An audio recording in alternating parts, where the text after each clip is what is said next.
Hello friends, welcome to my channel education Odisha. तेरे friends ए video रे मु आपण मानो पई नै आछि सुरभि 2024 अर्थात 2024 रो वक्तृता प्रतियोगितार विषय वस्तु। वक्तृता प्रतियोगितार एथरक विषय वस्तु सीनियर विभाग रे रहिछि हजि जाइथिबा लोककलार विकास रे मोर भूमिका। तेबे एटी अष्टम नवम दशम एवं 11th 12th पिला मानक पई उद्दिष्ट सीनियर विभागर सुरभिर वक्तृतार टॉपिक। तेबे चलंतु आरंभ करिबा भिडियोटी।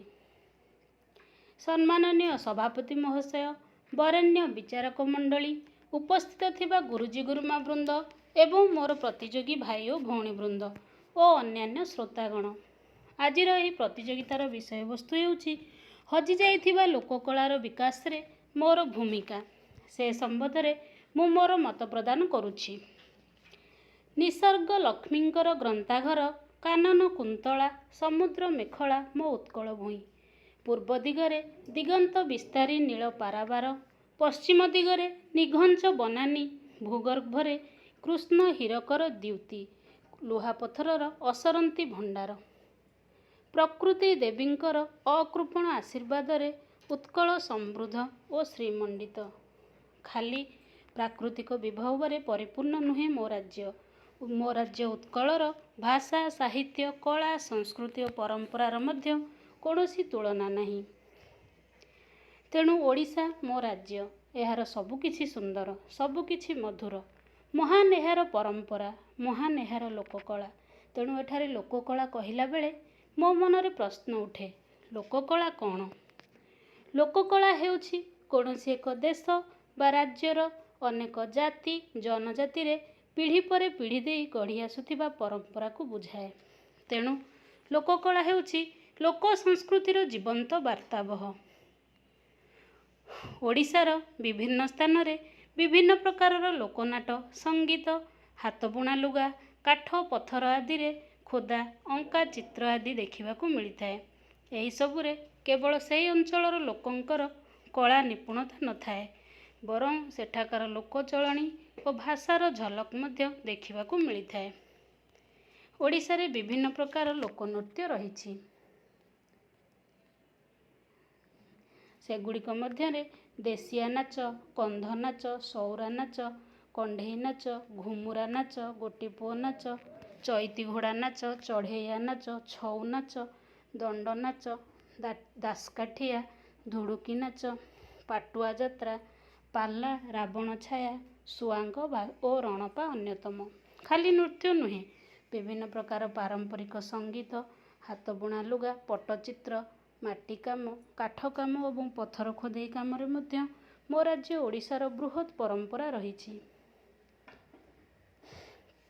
किंतु दुख और विडंबनार विषय, एकदा जे उत्कलर संतान जाभा, सुमात्रा, बोर्नियो पर्यंत नौवाणिज्य मेली देइथिले, जो माटीर शिल्पी कोणार्क, पुरी, लिंगराज मंदिर गात्र रे कला स्थापत्यर विस्मय सृष्टि करी जगतबंद्य होई पारिथिले, सेही राज्यर हतभाग्य संतान आमे उत्कलर लोककला ठारू बहु दूरकू चली जाउछे।